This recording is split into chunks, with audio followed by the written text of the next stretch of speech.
রাধে রাধে, যারা মিষ্টি খেতে ভালোবাসো আজকে ভিডিওটা তাদের জন্য। তো আজকে আমি বানাবো দুধ পুলি। তার জন্য আমি এখানে 2 লিটার দুধ নিয়েছি আর দুধটাকে ভালো করে ফুটিয়ে নেব। তারপরে এতে দিয়ে দেবো 50 গুঁড়ো দুধ, তারপরে দিয়ে দেবো 200 চিনি। তারপর গ্যাসটা আস্তে করে ভালো করে নাড়াচাড়া করতে হবে। তারপরে দিয়ে দিচ্ছি এখানে 3টে এলাচ। এলাচটা দিলে একটু সুন্দর গন্ধ হবে।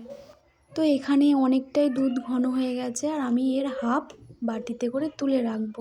আর এখন শীতকাল পড়ে গেছে, সবাইদের বাড়িতে পিঠে বানানো হয়। তো এই রেসিপিটা একবার বানিয়ে দেখতে পারো, দারুণ। আর হাফ দুধ বানিয়ে নিয়েছিলাম ক্ষীর। তারপর একটা কড়াইতে একটু জল দিয়ে লবণ দিয়ে জলটাকে ফুটিয়ে নেব।